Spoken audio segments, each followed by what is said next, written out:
So, like so many other sports podcasts, Shots from the Hip sometimes has a problem staying on topic. Well, today we've got the boss in the house, so we're going to try and stay on topic. But the strategy will be we're going to have so many topics, it's going to be impossible to go off topic. What are we talking? We're talking the World Baseball Classic, maybe talk some NHL, definitely talk some NFL. We're going to talk soccer movies. We're going to talk horse racing. We've got it all coming up next on Shots from the Hip. Welcome to Shots from the Hip podcast. Brought to you by Royal Retros on the Shotgun Sports Network. Here are your hosts, Jason Bizik and Oz Davis. Hey, hipsters watching on the Shotgun Sports Network YouTube channel or listening on Apple, Spotify, or wherever you get your podcasts. Please hit the like and subscribe buttons and hit the notification bell to be notified when we post this show or any other videos. Welcome to episode 9, Oz. I know, in our big, lengthy production meeting, we planned on talking a lot of NFL. We're gonna defer that till later in the show. Let's start with probably what you're chomping at the bit to talk about, some World Baseball Classic. Well, actually, I'm chomping at the bit to introduce our host, Scout, president of the Shotgun Sports Network. Of course. I have to ask you, Scout, would you like to comment on our dope beat that we intro the show with? Because usually Jason does that. I wish we had an intro like that for every show on the network. Yeah, isn't that heavy? It just brings you right into it. Get you amped to talk about all of the sports shooting directly from the hip. You guys do a fantastic job over here. It's not very often I get to share this space with you legends. So really appreciate it. How about a little round of applause for Shots from the Hip? Great show. Really thrilled to be on today. And it sounds like we have a lot to talk about, guys. Yeah, there it is. Sorry, I'm a little late on the reactions. Yeah, we got to put the sign up. The applause. Applause. Yeah. Okay. So, Scout, I'm glad you're here because you're one of the people over there in North America that's watching the World Baseball Classic in these early rounds. Takeaways? Let's talk some baseball. Let's do it. I have been watching quite a bit for viewers and listeners. I don't know how much we really get to catch. I mean, I know that you're in a different country altogether. And I know that some of these games are going on throughout the day when people are usually working. However, I've recently broken a leg and majorly sprained a foot. So therefore, I've had all the time to watch the World Baseball Classic. It's been exciting so far. I think that there are truly some storylines that are bringing some entertainment value to this. And I mean, even just this last, what was it? It was USA versus Mexico game. Mexico. Very exciting right to the end. Panama, Canada yesterday. Obviously, we are not too thrilled about it as Canadians, but holy cow, was that ever a showdown as well? Well, what one of the for me, the big thing has been Group C. Actually, Group C, it's amenable to my time zone because we usually get those games at about 6 a.m, and then the later game is on at noon Central European time. Right. So I've been watching a lot of Group C, and Australia almost pulled off the miracle. It was really wild. I've long been a proponent of this tournament. I love this tournament. And I think I figured out why. It's because, so you have 162 games in the major league season. In the minor leagues, it's like 140. These individual games really lose their import. But here, every game matters. And in fact, Australia, Korea, the second to last game in Pool C, actually, so the rule on tiebreakers is It doesn't go by the amount of runs scored, and it doesn't go by run differential. It goes by runs allowed. Right? Oh, And the reason for this, Scout, do you know the reason for this rule? I do not actually. Okay, so the reason for this is those evil Canadians were, I think it was in 2017, they were playing Mexico. And back then, the tiebreaker was all about just score as many runs as possible. And so the Canadians are like drag bunting in the 8th inning. And the Mexican team took offense to this as they were losing by 6 or 7 at the time. And so this big fight broke out. And so the organizer said, nope, never again. We're going to change that rule real quick. And so what you had, because Korea had lost to Taiwan, or Chinese Taipei, which I love, because why is it Chinese Taipei? Are we going to confuse it with like German Taipei? Egyptian Taipei, right? So Taipei or Taiwan lost to Australia. And in fact, Australia pitching had allowed something like 1 run through 3 games. I mean, it's really been one of the stories of this tournament, is just how good these Australia. I mean, they must have learned the googly when they were young from cricket, right? And applied it to baseball, because these guys are awesome pitchers. And these Australians are all so huge. They're all like, 6'5". I mean, they're all massive guys. They're men from down under. I mean, so, yeah, exactly. They're getting that Vegemite sandwich. Well, and the fact that they actually brought Japan pretty darn close. That was the other one. Talking about, right? Like, that was the other one. 6 innings of 0-0. Crazy game. And the fact that, like, Japan, who is a powerhouse in Pool C, traditionally a powerhouse. And I mean, I do think that it's cool to see, these games spaced out all throughout the day because of where these pools are located, right, where they're playing out of. But to watch that Australia-Japan game, I'm sorry, I was rooting for Australia because you have to. I mean, big fan of green and gold in general, but Australia, the fact that they could actually go toe-to-toe against Japan with Shohei Ohtani, some of the other powerhouses, the multitude of Japanese pitchers from the LA Dodgers, Japan is projected to be a top 4 team in this tournament, much like a USA, much like Dominican Republic. And off the top of my head, who else should be up there? Maybe that 4th spot is maybe up for grabs, but either way, I mean, Puerto Rico, always a contender. They're doing great right now at 3-0. There's some exciting storylines, and I think there is also that cross-country rivalry as well. The Korea-Japan game was just, the fans were just, Korea has brought a lot of fans to this tournament in Japan, the Japanese pool. And this whole game, the Japanese are hitting, okay, so the Japanese fans are doing their songs. Korean team is hitting, okay, so their side is doing all the songs and everything. Every play they blow up on, it's great. It's great. But the game yesterday, the Korea Australia game, was interesting because by this run rule, so Korea got the score up to 5-0, which would have advanced them on the tiebreaker. Then so it's 5-0. Australia puts across a run. The Australian fans go crazy. Right now, if you've seen this tournament before, you have no idea what's going on. Same thing happens next inning. Korea goes up 6-1. Now Korea's in. Australia scores another run. Fans go ballistic. 6-2. Australia's losing by 4, but they're going to win the game.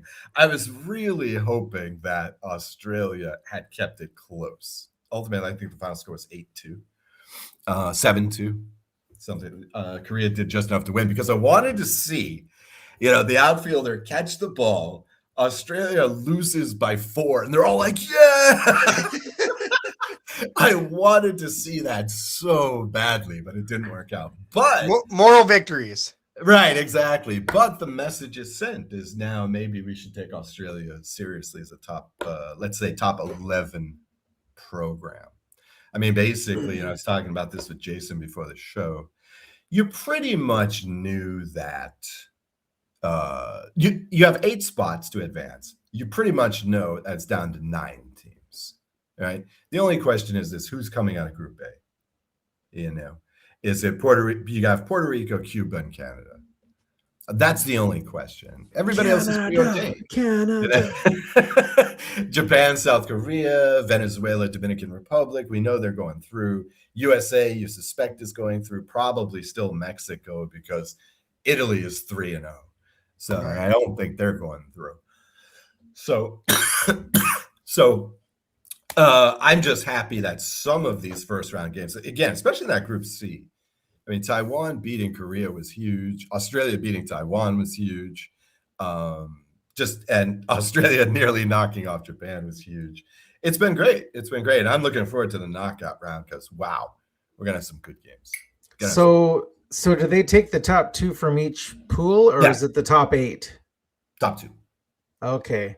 Top 2. So it's 4 pools. So. Okay, so it's not the top 8 overall. It's the top 2 from each pool. Okay. Yeah. Nah, that would be pretty wild because then you would have eliminated Taiwan, Korea, and Australia because they all ended up 2-2. Yeah. So, and you have too many lemons. You have too many Czechias. You have too many. I mean, Brazil on the opening day lost 15-5 to the U.S. And the other day they lost 16 to nothing to Mexico. So I mean, they lost to Britain 8-1. Yeah, I think it was. So come on. This is the last team to qualify. Yeah, this is not a powerhouse. They cannot compete. But this top tier is amazing. These teams, Team USA, Team Venezuela, they're crazy teams. Team Japan is a beast. My God, they went back to back against Korea. They're amazing. Who is it? They have Otani. They had Otani, Seiya Suzuki, and Masataka Yoshida, who plays for the Red Sox, back to back against Korea. This is like crazy. Wow. Yeah, this team is awesome, and Otani isn't even pitching. Yeah, in this tournament, so it's just like Jesus. They're a monster, defending champs. So watch out for them. Yeah, but yeah, it's been awesome. If you like baseball, I mean, come on, every inning counts in this tournament. It's totally. Awesome. Well, and I will speak for Canada, like speaking on Canada anyways. I can't speak for the whole country, but in terms of Canadian baseball and kind of like the resurgence of it with the Blue Jays coming off of the World Series, you know, I think that it would have been nice to see more hype. For whatever reason, like it doesn't feel like you're getting much more other than like, you know, your Sportsnet commercials and whatnot. Sure, Blue Jays and Team Canada did square off against each other before the WBC. Team Canada did also play against the Phillies as well. So they did get a couple tune-up games in, but, you know, maybe a little bit more advertising and a little bit more hype on it. But I do think that this is maybe one of the most important years for Team Canada in the World Baseball Classic, especially coming off of that World Series like we talked about, because, you know, the baseball hasn't really been in that light out here in a very long time. I mean, sure, in Canada, you know, probably every third person you talk to has been to a Blue Jays game, or maybe every second person is a Blue Jays fan or whatever. Like, you know, people will throw it on TV, throw it on in the background. People will claim to be Blue Jays fans and be very either bandwagony about it or tune in every once in a while or tune in only for playoffs or whatever. I'm the type, I watch first day of spring training. I'm following the batters and pitchers day. I follow all of it all the way through. And then, you know, World Baseball Classic is an added bonus. You get to watch Dunedin Blue Jays, Toronto Blue Jays in Dunedin. And then you get to watch a little bit of World Baseball Classic at night. So it's been pretty cool for that experience as well. I haven't quite seen that national celebration, like say Olympic hockey, but but you know what, Scout? You know what? Here's why. what? The best team Canada is probably going to do is finish second, right?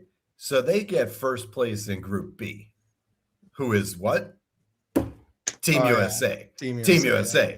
That's what they've been looking at, I'm pretty sure, since these pools were announced. Because, I mean, look, they're playing in San Juan.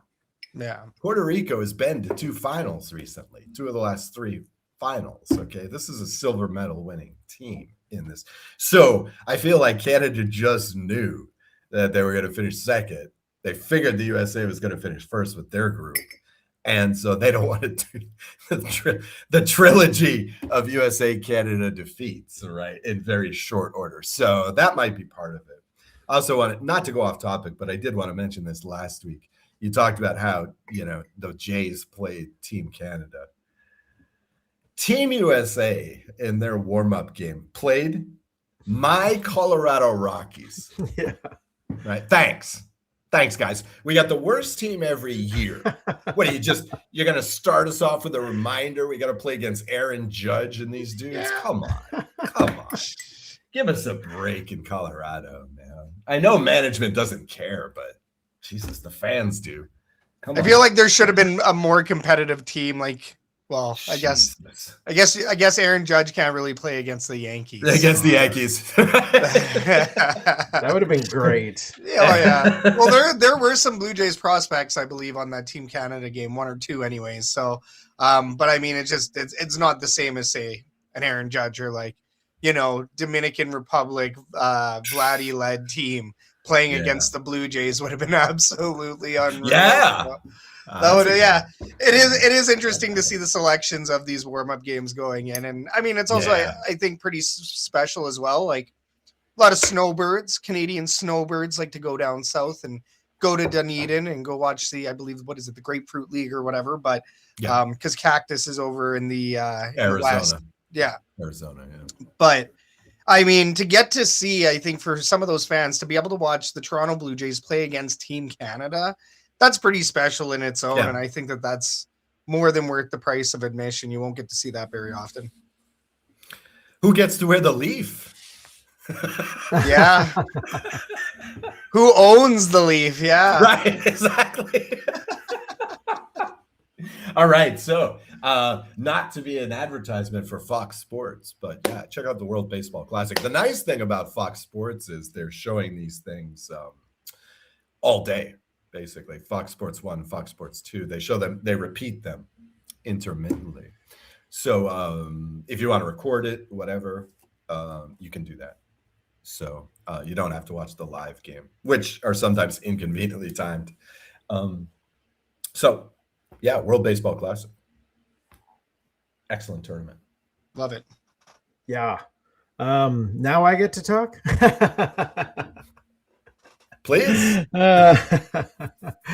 Sorry. I mean, I'm into baseball. Don't get me wrong, but like you said, games are on during the day while I'm at work, and then when I get home, I got a pile of things to do, including this show and all kinds of stuff. I'm definitely not spending the little time I have watching baseball.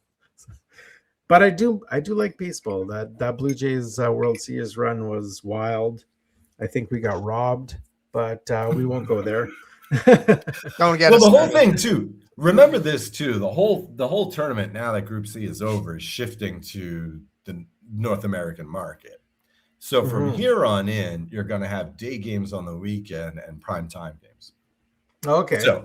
So and again, like these are really some of the best baseball teams in the world that are going to be playing in these knockout stages.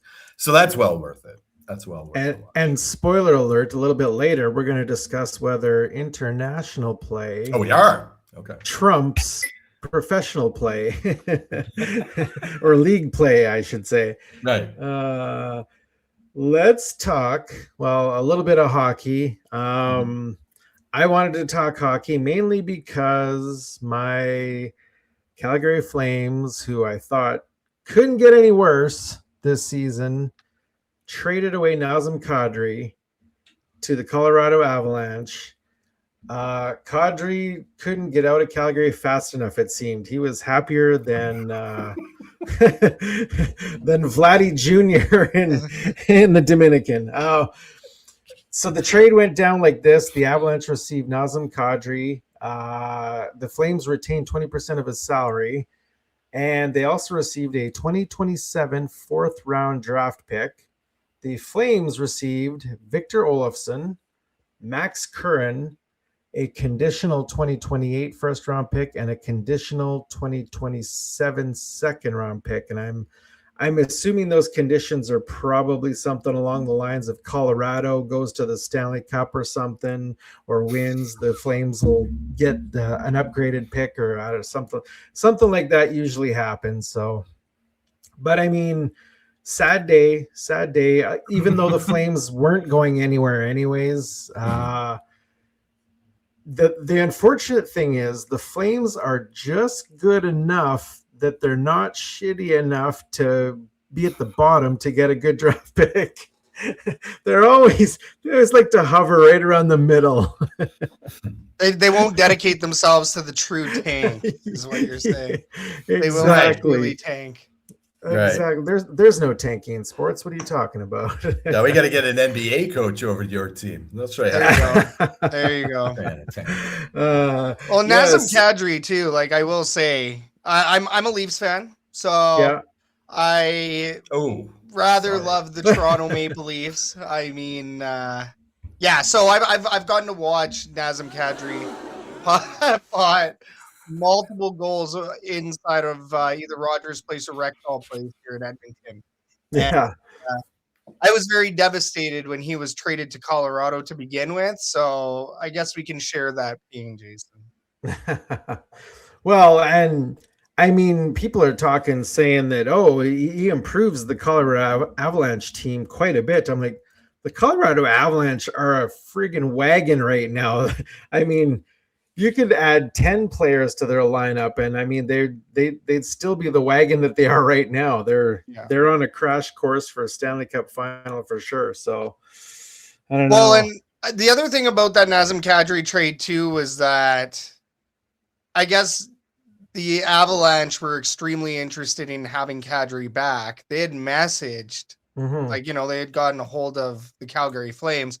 And the Calgary Flames were extremely supportive of everything. Like they knew that, he was trade bait at that point. They put him on the market, and the Avs were really, really dedicated on getting him back, and they made that work for him and did him a good one, did him a solid on that one, as per himself in some media scrums lately. So he did say that, Calgary was a stand-up organization for that, and that they did him a solid, and he has nothing but love for Calgary. So a little bit different from, let's say, in Edmonton, the Mangiapane scenario, where he gets traded and he says that he was in a bit of a rut in a brutal scenario in Edmonton. And, he's happy to move on to another organization. I think there are some other words around that. But, of course, right, whenever somebody doesn't give the big roses to the other organization that they came from, it's always going to cause a little bit of fuss. So that being said, Mangiapane wasn't exactly performing in Edmonton as well. Mm-hmm.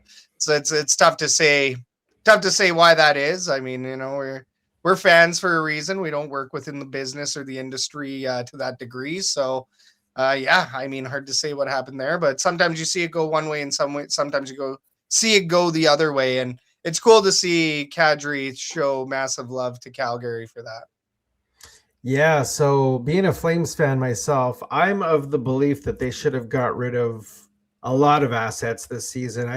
I think they should have got rid of Huberdeau. I think they should have got rid of Backlund. I think they should have got rid of some of the older guys and brought in some fresh young kids to skate circles around some of these teams. But the West is certainly interesting, except for the bottom half of it. Yeah, the Pacific right now is wide open with an Oilers win last night against Las Vegas. That Pacific is up for grabs. Boo.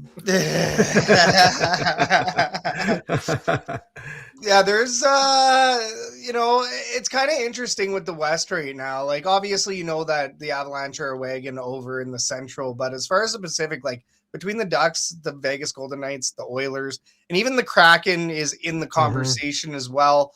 Technically, I mean, the Flames are outsiders looking in right now, but yeah, I mean, the Kings could technically get in there. Yeah, the Sharks can get in there. It's anybody's division right now in the Pacific, and I don't think we've seen it that tight in a very long time, especially at this time of year. Yeah, that's for sure. Yeah, you're right. I mean, the Mammoth. Well, the Mammoth aren't in the Pacific, but yeah, right now the wild cards are the Mammoth and the Kraken, and just outside the playoff bubble are the Sharks. Yeah, Oz likes the Mammoth. No, I love the Kraken. The Kraken. Is that's one of the greatest names ever, and I was extremely sad that they disallowed Utah from getting the Yeti. Yeah, because I agree. What a name! Nice alliteration to Utah Yeti. Wow, fantastic. But I love the Kraken. The Kraken is my favorite new team name since the Diamondbacks. The Diamondbacks is a dope ass name too. But I love D-backs. I think what's cool about the Kraken as well is I like their color scheme. Yeah, and I like their gimmick, because if you have ever been to Seattle, have you guys been to Seattle? No. Sure. Yeah, I have. So, Jason, just picture it's very much like Vancouver. Have you been to Vancouver, Jason? Mm-hmm. Yeah. So it's an American version. And Victoria, yeah. So yeah, it's very similar to more so Vancouver, but the thing is that there's more of a play on the sea. Like, I mean, I've gotten to meet Sig Hansen from The Deadliest Catch in Seattle at the airport. Like, man, like that couldn't be the more like I went in wishing that I could meet this guy, and it somehow happened. So don't even get me started on that one. But it's just an example of how tight fishing and, you know, sea life and boats and seaside and coast and that grungy West Coast different vibe over there, and they really do play on the sea. So, you know, even SeaTac, Seattle Tacoma Airport, there's so many plays on that, and the fact that they've captured that gimmick, even with the draft, the expansion draft a couple of years ago, with them tossing the fish in the harbor and stuff like that. You get a lot more of that in Seattle as opposed to Vancouver. So it's part of their culture. Sea Kraken, you know, Climate Pledge Arena. I've gotten to see that in mid-construction as well. Big triangular roof, right? And then, of course, all the brand new effects, all the brand new refreshed arena under a roof of history. Home of the Seattle Supersonics, a continuation of what it was. They've tapped into history, and they've preserved history, but they've tapped into that sea life gimmick, that West Coast life gimmick, if anything. And I think that that's really special. Their colors are good. It's wholesome. It's good to see them successful and interesting. Vegas was a lot more successful in their early expansion years as opposed to the Seattle Kraken, but they're finally getting there now. And same deal with Utah Mammoth. After a bit of a relocation, they're also finding some success as well. So it's cool. It's cool to see the NHL refreshing a little bit in terms of teams and going through that expansion process. And that's a whole different subject altogether. I'm sure we could go on for hours. Now, Jason, you're a big fan of Las Vegas, the city. Were you ever in Las Vegas for that first year of the Golden Knights? Not during the hockey season. No, I was in Vegas prior to the season starting. I was actually there during the Stanley Cup that year when they were in the Cup. Wow. You should have seen this city. I mean, I was getting picked up by taxi drivers who are like, yeah, I didn't care anything about hockey a year ago. Now I love it. And, dudes wearing the jersey and everything. Everybody in the city was wearing the jersey that year. Even the Statue of Liberty statue was wearing the jersey that year. That's right. Yeah, they did up the city for that. Yeah. And I made some money on that Stanley Cup. but Nice. Yeah, it's really amazing. And I'm sure Seattle, who took to soccer in a big way when they brought in Major League Soccer up there, I'm sure that Seattle is really rallying around that team. It's these expansion teams can work out really well for some cities. Not so much for the NBA in Vancouver, But very often these expansion teams they create fandom, and you can see that in Las Vegas for sure. I'm sure it's happening in Seattle as well. Totally. So good organization up there in Seattle. I like them. Yeah, so let's move on to, I believe, Oz, you wanted to talk about some little yellow guy down south. Oh, you call him yellow? Okay. He's kind of orange, man. yellow hair, yellow hair, orange. Yeah. It looks like a goddamn creamsicle. Something about college football. Anyway, yeah. So, all right. There was this crazy thing that happened last Friday where it was announced on like Wednesday or something like this publicly that Trump would be meeting with what amounts to a who's who of college sports. I'm going to talk about the guest list in just a minute at this meeting. But I just wanted to say this for our Canadian friends and for anybody else who is a little bit freaked out by the President of the United States. You must understand, okay, when he puts on a big show like this and makes big promises, it's going to go one of two ways, okay? Either nothing's going to happen, or he's completely blowing out of proportion what he's going to do. Like the deal is done. He's just putting on this show. Like, for example, the negotiations in Iran. The deal is already done. All right. He's just putting on a show. So, as he's in this 4-year reality show, he has to create good content for the TV. So on Friday, he met with, the list is huge, 30 some odd people for a 1-hour meeting, which promised, quote, to probe what ails college sports and how to fix it. Oh, that's what the Washington Post was reporting, right? An hour to fix all the problems in college football, college sports. That's a bit of a Freudian slip because really we're talking about college football, and really what ails college football, as far as our guest list is concerned, is NIL rights, right? Name, image, and likeness rights. Now, the thing is, some crazy stuff has been happening lately. Guys are playing 7 years in college, graduating at 26. You had one of these guys trying to make the pros in the NFL last year. Gee, I wonder why he's not working out. I mean, basically, it's a lot of guys who know that they're not good enough for the NFL. And in sports besides football, it doesn't even matter how good you are, as long as you have enough influencers so that you can sell advertising. Okay, so it's a bit of a problem. This is a similar problem to, Jason, we were talking about this a few weeks ago. It's a similar problem to what happens in all other sports. You exploit the athletes for as long as you possibly can, century, 120 years or whatever. Then you give the players some rights. Pretty soon it's out of control, right? Pretty soon it's overcompensation, right? I mean, these guys have been exploited for so long. There's billions of dollars out there in some of these sports. So they're going to grab it. All right. So let's see. Who was at this meeting? Let's see. Okay, so we have Nick Saban and Urban Meyer, former coaches, were there. Now, Nick Saban was the orchestrator of all this.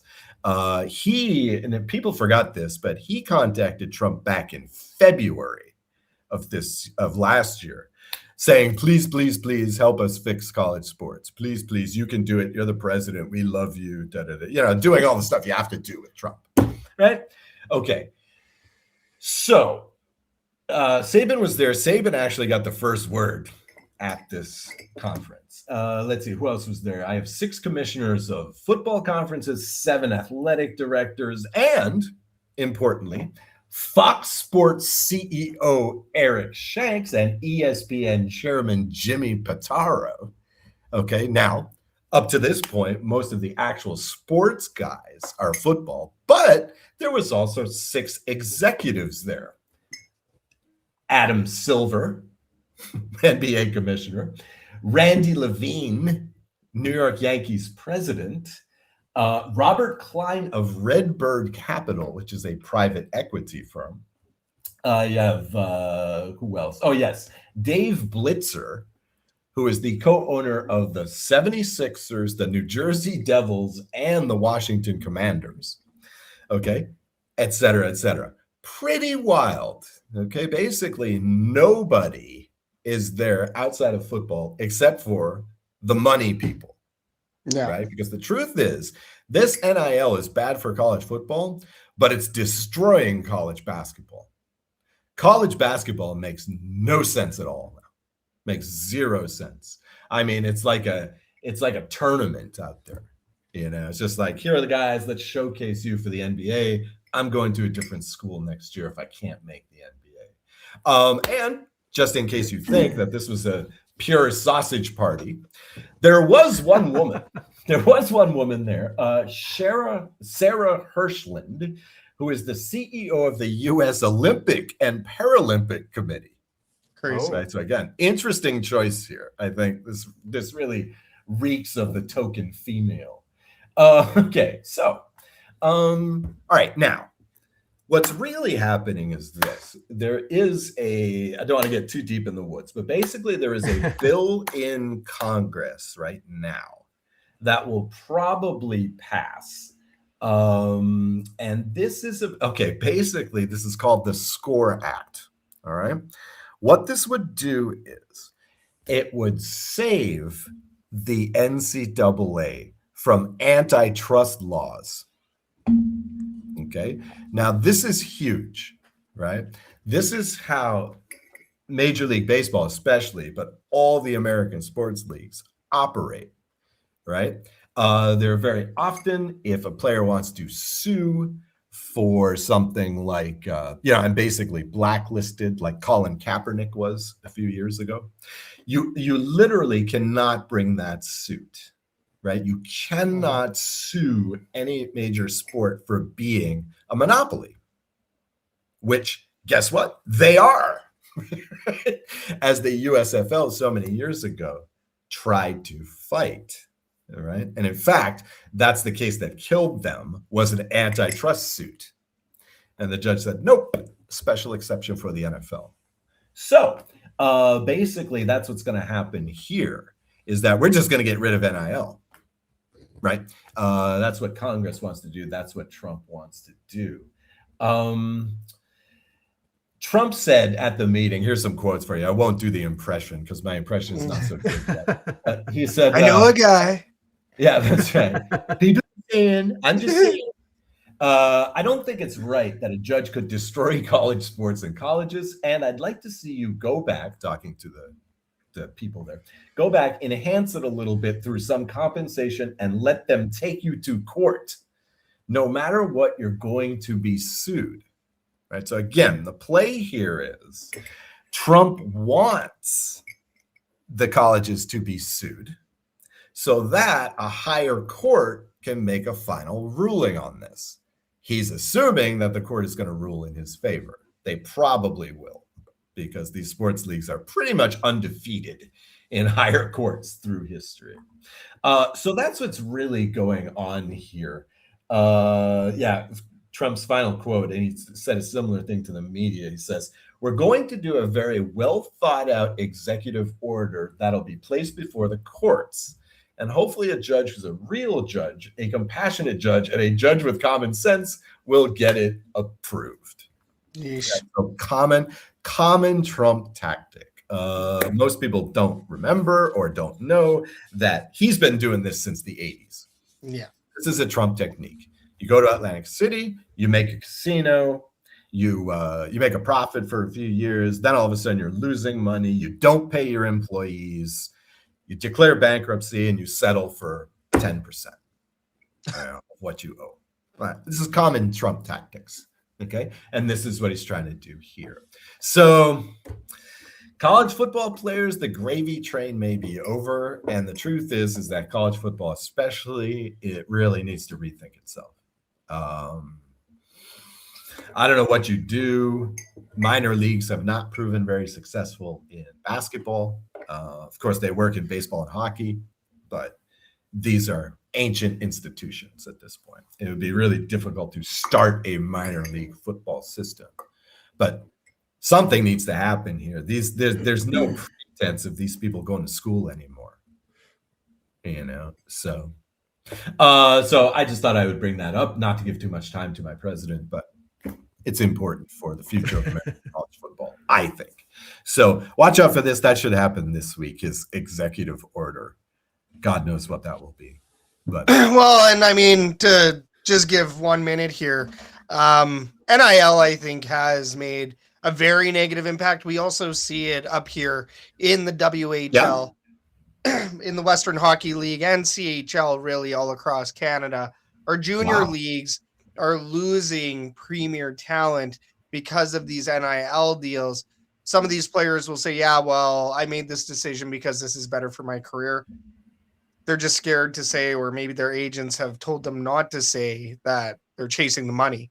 I think that anybody can in my opinion, and it's funny, like, we're kind of changing that mentality as a whole in Western civilization. Our mentality is kind of moving away from that woke or cancel culture stuff or whatever, where, you're scared to offend people. Now things are kind of going the other way because we've really overdone that. And I guess I'll just leave that point there. But I think that honesty goes a really long way. And at this point, the fans would just appreciate being told what the move is. So, Gavin McKenna was a really big deal in the WHL. He played, I believe, for the Medicine Hat Tigers last year. I want to say almost won a cup or did win a cup. But either way, he was a star. He's projected to go, I believe, first overall this year in the NHL draft 2026. And Gavin McKenna last year, like I said, played for the Medicine Hat Tigers, but this season, he's now playing with, Penn State, I believe. Penn State. So, and it's because he's getting paid, I believe, what was it, like $700K or something, or $400K, somewhere around there, right? But he's making hundreds of thousands of dollars to play 1 year in hockey as a junior.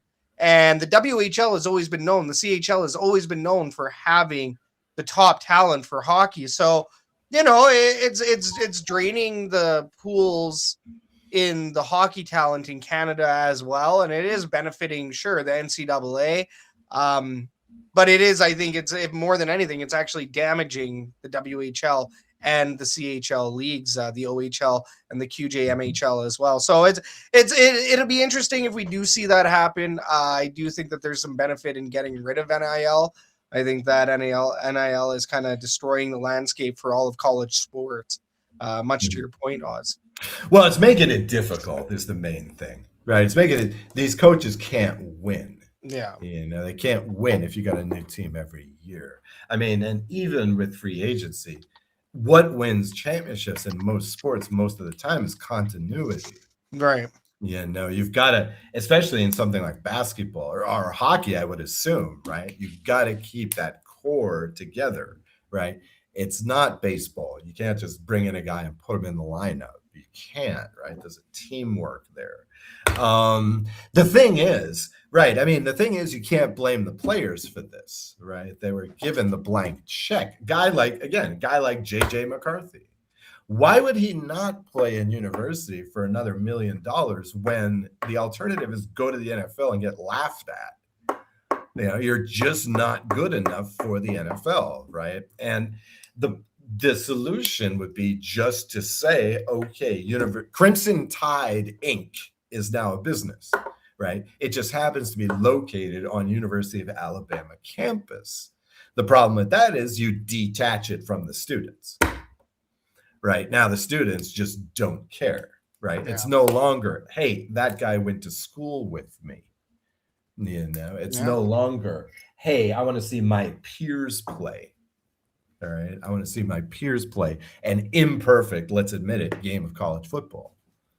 Now you're getting better quality games, I guess, better quality players, I guess, but less connection. Yep. So, it has become a broken system.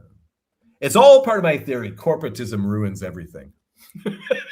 Corporatism ruins everything. You make something corporate, you got to ruin it. especially in sports. Especially in sports. Yeah. Especially in sports. Happens all the time. All the time. So that's it. Like I say, I don't want to give too much time to Trump, but important news this week.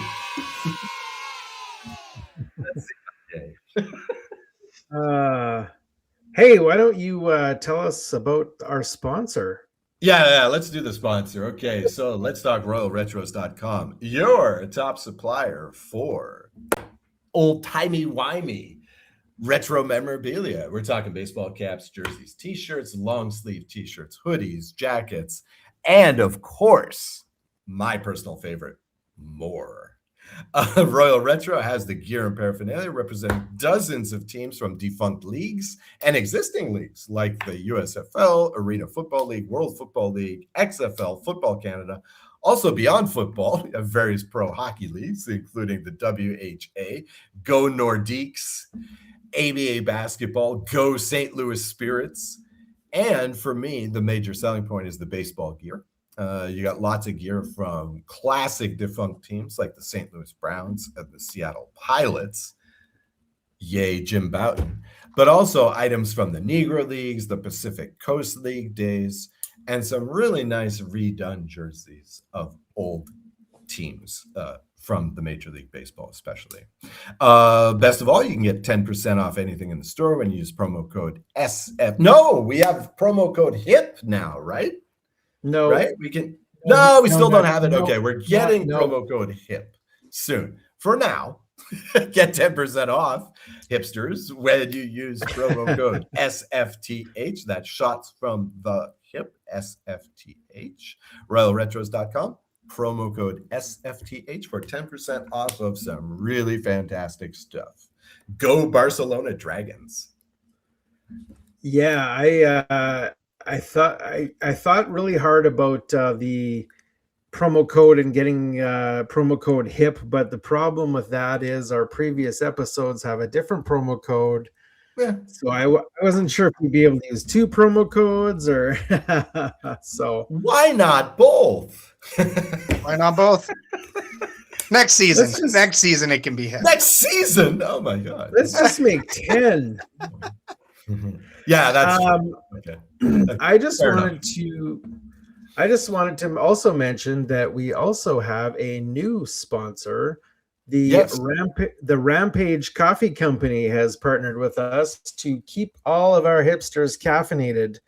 They don't just do coffee, they also have barbecue rubs and a full line of merch like hats, t-shirts, stickers, etc. You can head on over to rampagecoffeecompany.com and use the promo code HIP10 to get 10% off. So that's Rampage Coffee Company. And I just, yeah, so here's a little preview of their website. Oh, let's click later. Yeah, and they're a Canadian company located in Saskatchewan. And I have tasted their coffee, and it is really good coffee. It's bold. It's bold coffee. Anytime you get coffee packaged with an explosion on the label, like you see there, or it's called Riot or Code Black, you know it's bold. This is some rocket fuel over here. You're saying, hey, I will say the Ultimate Sampler bundle looks pretty appetizing there. And lately I've been on more of the espresso, so I do see that, you could grind up some of this coffee and pack a tamp in there, get some coffee or coffee pucks going. So yeah, I mean, I'm going to check these guys out. I mean, I also see that they have some other killer discounts, but of course we want to use HIP10 while we're on this show. Give us some love by using code HIP10. It's 10% off with shots from the hip. And this isn't even my show. I'm just running a promo. that was a great promo read. Yeah, fantastic. Really nice. It's like I've done this before. No, that's awesome. I'll definitely be checking these guys out. That's for sure. Yeah, so I think we're going to keep Scout around here for one more segment. Let's head into the Triple Ds, shall we? Right. Triple Ds. All right. Our trademark segment, for those who don't know, we call this the triple Ds, or discuss, debate, defer, delete. All right. I give Jason, and in this case, Quadruple Scout, Ds. 3 topics, and we will discuss, debate, delete, or defer these topics. All right. So first up, let's go. Okay, first up, topic number 1. The Bears could move to Indiana.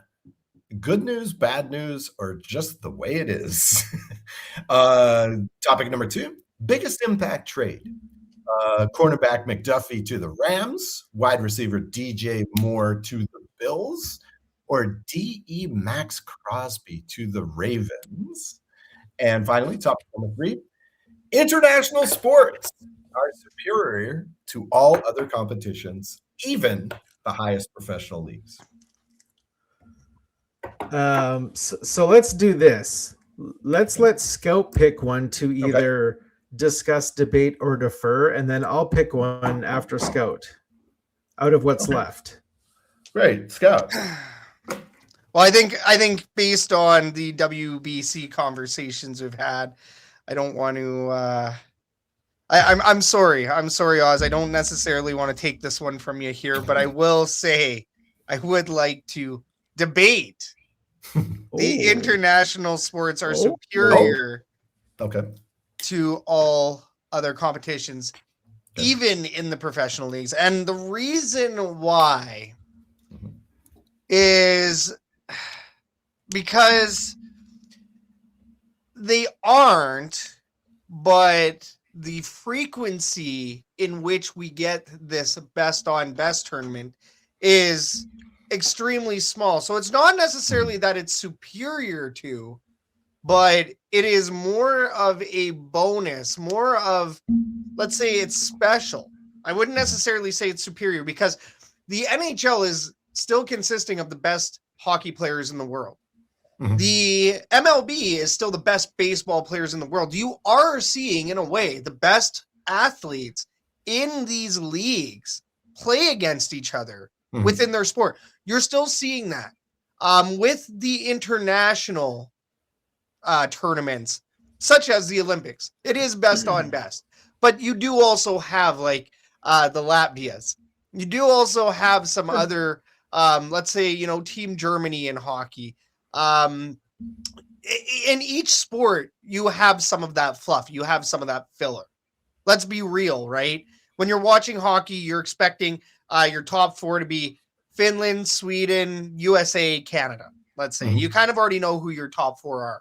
So in a sense, you're kind of watching for that. Sure, especially Canadians are watching hockey, just like Americans are watching for the baseball aspect. You do have your best on best, but the reason why they seem much bigger, why they seem like they are superior, is just because we don't get it very often. The World Baseball Classic is once every 3 to 4 years. The FIFA World Cup, once again, right? Every 4 years, I believe. Olympics, every 4 years.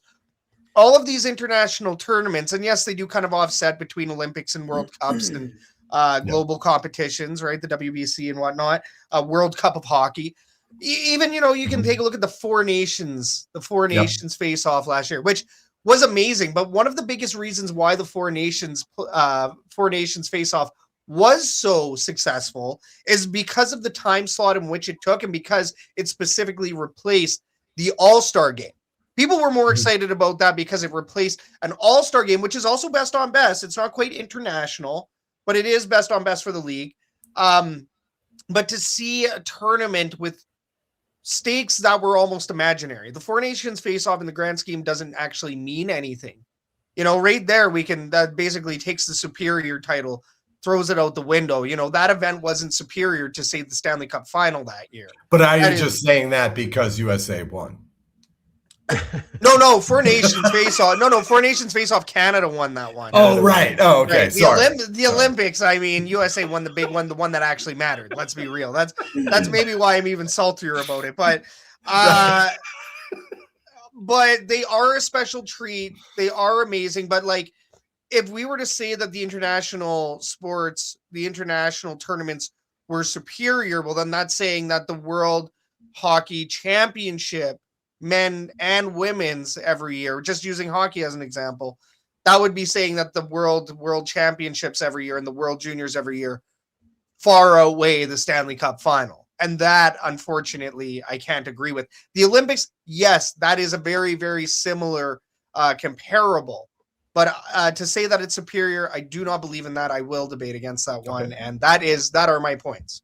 Now, let me, and I don't mean to tag team on you. I don't mean to pile on, Oz, but let me quickly explain my side, because my side's different than Scout's, although I agree. I don't believe international sports are superior, and this is why I think so. In the NHL, MLB, and even NBA, you have a favorite team as a fan. And if you're me, you may even have a couple favorite teams.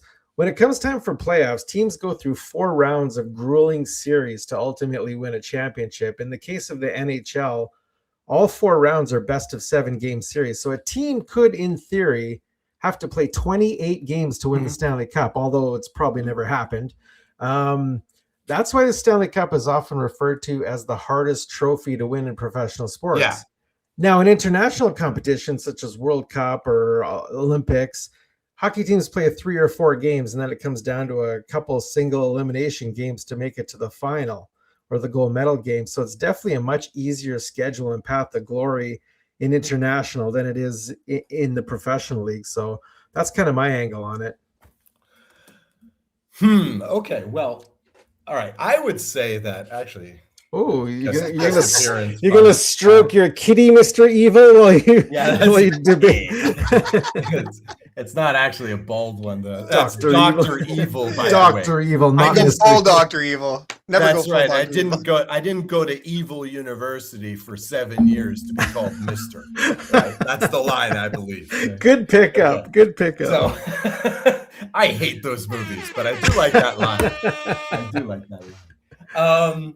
Okay, the thing is, like, actually, I have the argument for you. The thing about the sports leagues is they have tradition, right? Which is the Olympics itself is the tradition, right? But Team USA doesn't really have traditions per se, like, say, the Montreal Canadiens, like the Seattle Kraken we were just talking about, for example. Okay, but here, a couple of things. First of all, I noticed what you were talking about was the playoffs. Right? You weren't talking about the regular season, right? For me, one of the great things about the international tournament is that it's just one game. It's do or die. And the thing is, like, it's not easier to get through that tournament. Now, we're not talking about baseball, but think about something like soccer. Qualifiers for the World Cup go on for years. Right? You are playing different iterations of these teams. Maybe some of your players are injured. Maybe they've retired. I mean, 2 years is a long window to qualify.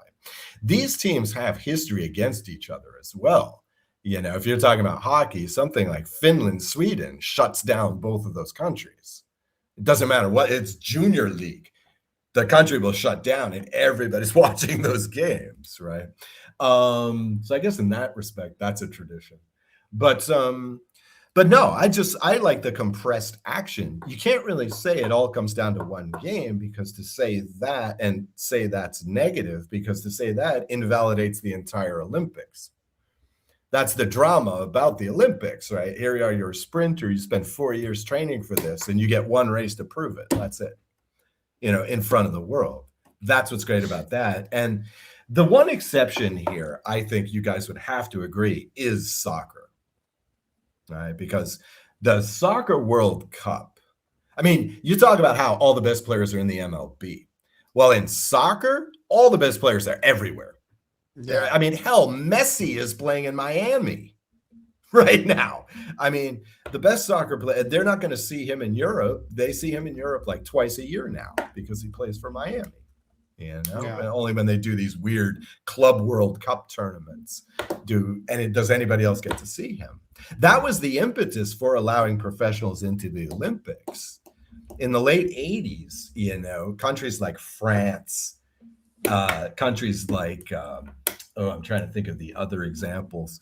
These countries were saying, hey, we want to see the NBA players. You know, this is before the internet. We've got guys in the NBA now.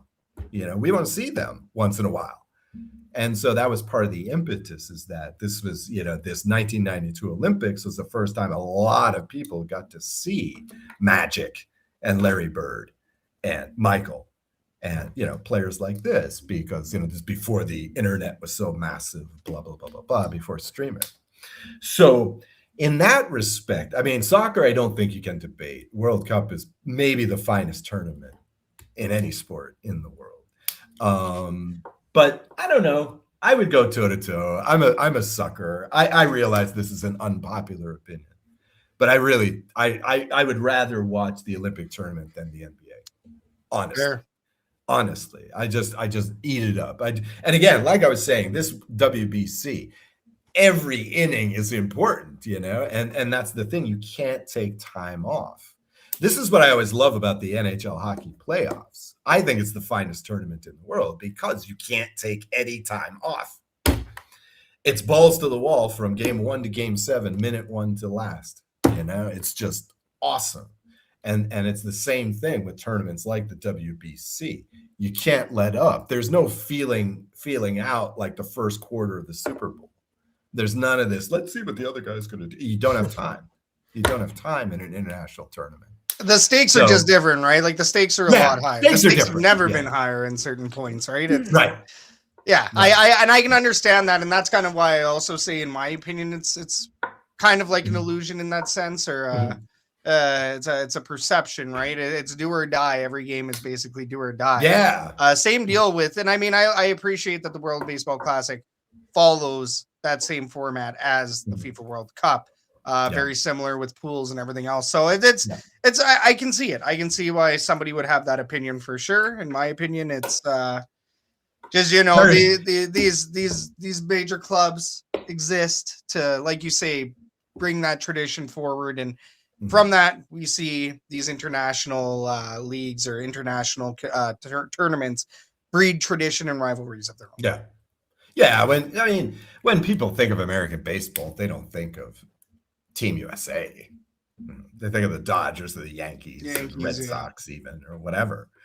Same thing with Canadian hockey. People don't think of Team Canada. They think of the Maple Leafs or Montreal or Edmonton or whoever. So I don't know. I think this is an unpopular opinion. Most people don't agree. Most basketball fans much rather watch the NBA, but I'm a weirdo anyway. So, that's not Scout. true. Scout, you're leaving us, aren't you? Not yet. Not yet. Okay. No, we have two more topics. All right. We got two more topics, and I'm trying to get rid of you, Scout. I can tell. No, just kidding. I am going to defer the Bears moving to Indiana topic simply because I don't care. Really? Oh wow. I don't care about the Packers, or I care about the Packers. I don't care about the Bears because I'm a Packers fan. It's blown way out of proportion. People act like they were moving to a completely different state across the country, and they're moving basically to the south end of Chicago. Yeah. Which happens to be in Indiana. Anyway, so let's talk about some NFL trades then.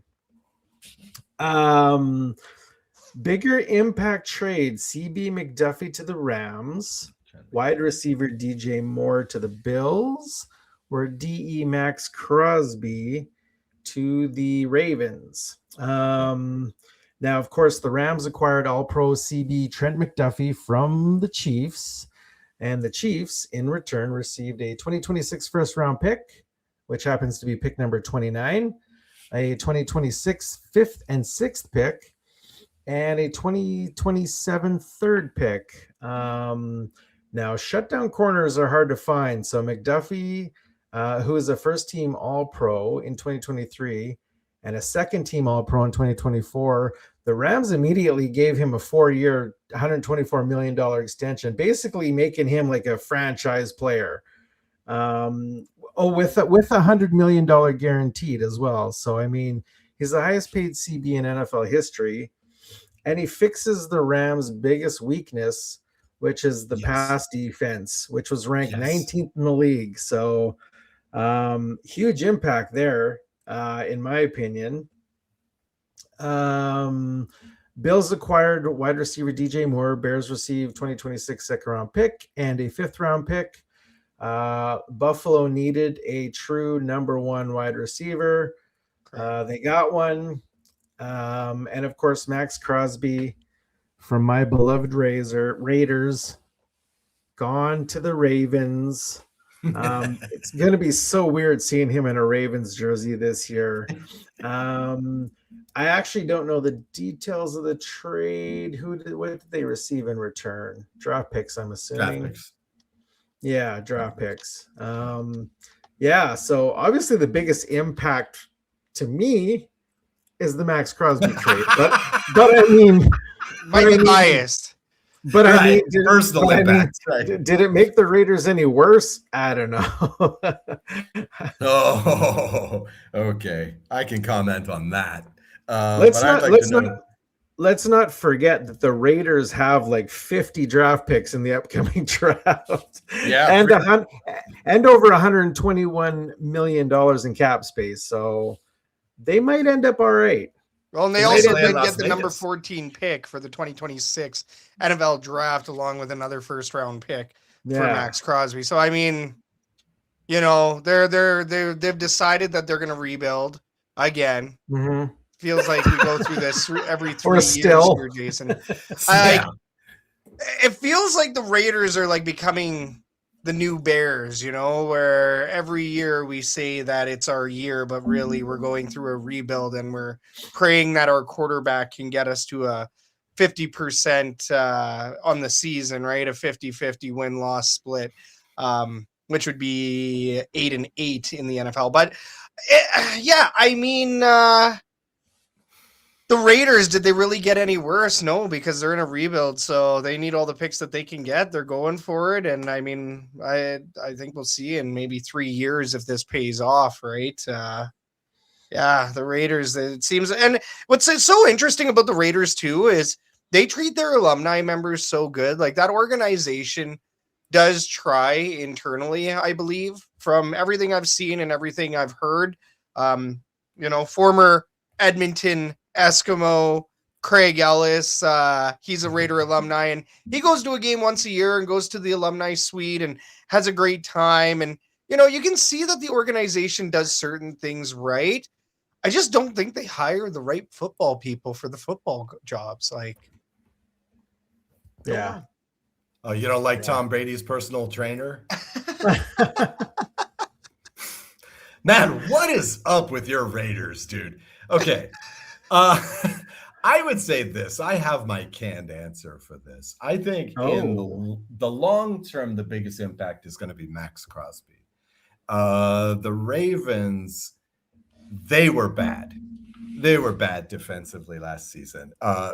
Probably literally the worst defense this team has ever fielded. I mean, the Baltimore Ravens, if you include them only as the Ravens, you do not include their Cleveland history. They're literally the winningest team in the NFL. This team does not know failure. They just don't. They're also 2-0 in the Super Bowl, I believe. So this is a team that has survived on defense. However, they need to completely rebuild. I think in the long term, Crosby is your best bet. But I think in the short term, especially as a Rams fan, I'm stoked about Trent McDuffie coming over. Mm-hmm. We may have been ranked 19th in pass defense, but it was worse than that. It was worse than that. I mean, you saw that Seattle game to close out the season. Moving the ball at will, you know, with a second division quarterback. You know, this was really the Rams' only weakness. Our front seven is awesome, stuffing the run all year. Our offense, what can you say? We might have the best 1-2 wide receivers and the best 1-2 runners in the NFL on that team, especially since Seattle lost their top guy, which was another transaction we might have talked about, went to the Chiefs. So good move for them. But I'm loving this for the Rams. This tells me that the Rams are going all in on next season. So I'm happy about that. Now, as a Raiders fan, you've got to be concerned, right? 2 first-round draft picks, fair enough. But it depends on how well the Raiders can draft. Right? This is true. Let's look. I mean, some of these first round picks, dude. Wow. Whoa. I mean, okay. Last year, they took on Gianti at running back. Okay. That was a good pick. The year before that, Brock Bowers. Awesome. Good pickup. Right. Okay. Previously, Tyree Wilson. I don't know. Not bad. Alex Leatherwood. Really? Who? Right. Damon Arnett. I think this guy's out of football now. Yeah. Henry Ruggs. Right. Unfortunate. Yeah. Jonathan Abram may come back. Oh yeah. Yeah. I don't know. I don't know. Lost 5 years out of a number 1 pick's career, unfortunately. Jonathan Abram, again, I don't even know if he's still playing. Josh Jacobs, who was good for half a season. Great for my Packers. Go Pack. Right, exactly. For the Raiders, he was good for about half a season. And then Cleveland Farrell, Colton Miller. Like, who are these guys? A lot of these picks. So that's the problem here. Plus, they've got so much invested in this number 1 overall quarterback. That might make or break them this year anyway. So I don't know. To call the Raiders in rebuild mode, they're just in mode. They're just in Raiders mode. I mean, seriously. This team. Don't call it the black hole for nothing, Yeah, exactly. And I mean, look at that division, bro. I mean, come on, you've got the Chargers, who I've got penciled in as the early Super Bowl pick from the AFC. You've got the Chiefs, who are always something. They're at least going to score you points. And Denver, who, by the way, was a Final Four team last year. So, Jesus. Yeah. I mean, sorry, dude. Another long season for the Raiders. Yeah. Sorry, you lost your stud. Realistically, I think the bigger overall impact trade was the McDuffie trade. But I think the one that's going to make the biggest visual impact is the Mora trade, because it's going to make Josh Allen look like a bigger superstar than he already is. So, well, and the other thing with the Bills too. Sorry, guys, I didn't mean to interject here, but I kind of did. DJ Moore going over to Buffalo signals the beginning of Josh Allen finally, like you said earlier, Jason, having a true number 1 wide receiver.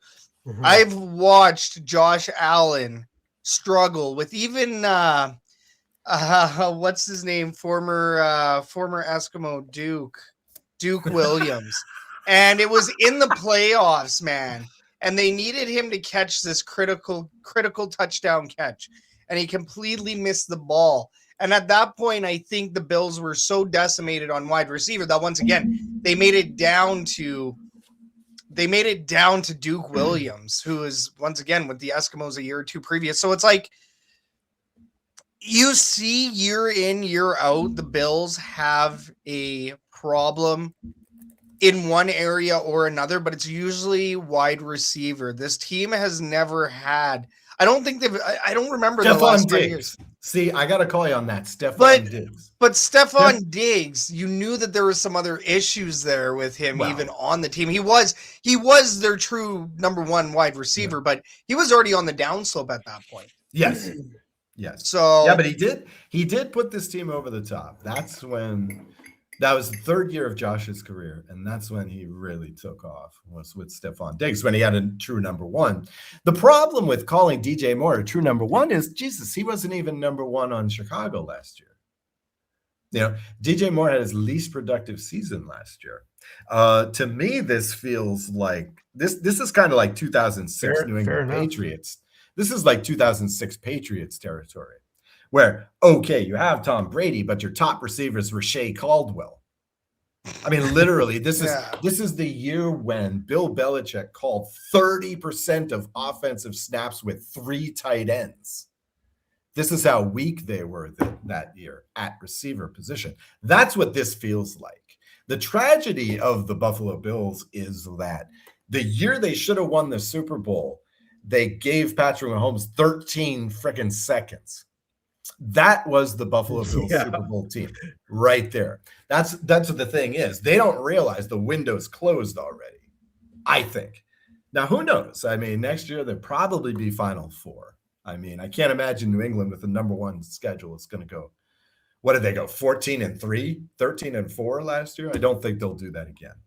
But I don't know. Josh Allen might be one of those guys, you know. Phil Rivers, you know, awesome quarterback, never made it to the Super Bowl. You know, I don't think DJ Moore is enough. I mean, yeah, he might be flashy for a few weeks, but that's not enough. Sorry. You don't put him above Stephon Diggs in that sense. No, of course not. No. I think That's Diggs fair. was better.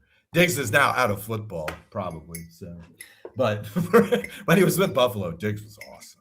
That combination was fantastic. Again, they might have won the Super Bowl that year. He was. I will agree. Yeah, no, you are right. If there is, you know, if you think about the best wide receiver that the Buffalo Bills have had in the last even 5 to 10 years, I think Stephon Diggs would be that guy. But he did. You are right. I mean, his first year was his best year. Yeah. And after that subsequent drop-off every year, this year is with the Patriots, he was almost invisible. And then released immediately after the Super Bowl. Right. So, I mean, I think I am stoked about Trent McDuffie. Yay, Rams. Yay, good on us. And we still have the number 9 pick. And there is some dope cornerbacks and safeties out there. So go Rams, Super Bowl. No matter which one of these trades you pick, I think we can all safely say the Rams are going to be scary. Yeah.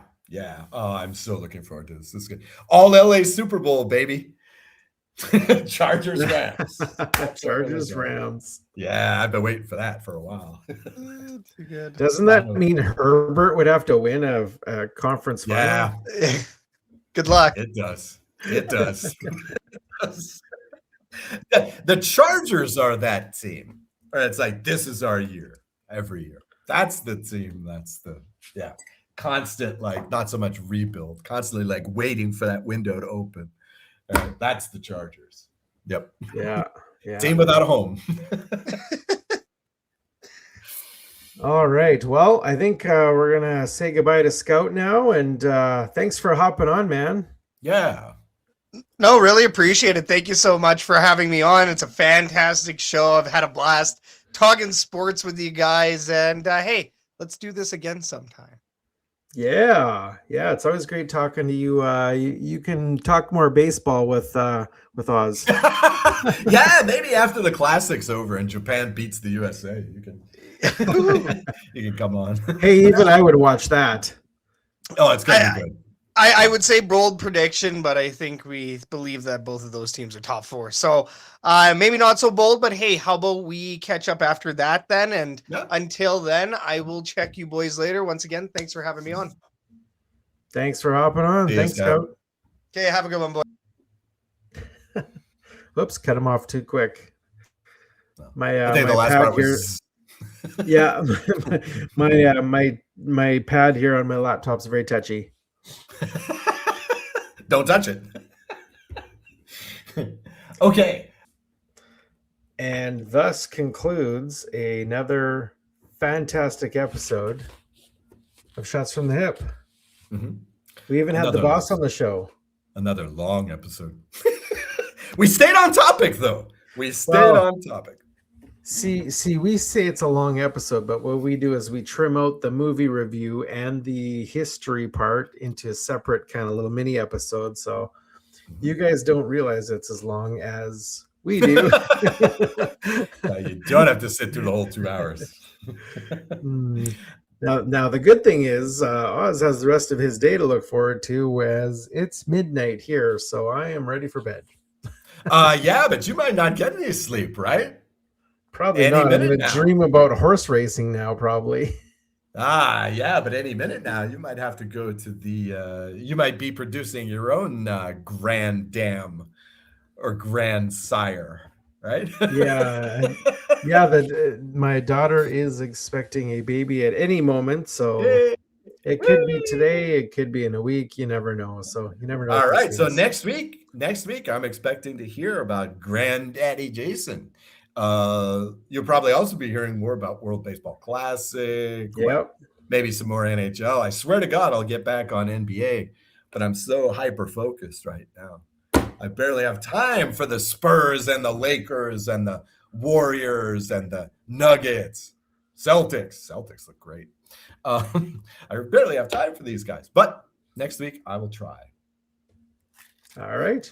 We shall see you next week. All right.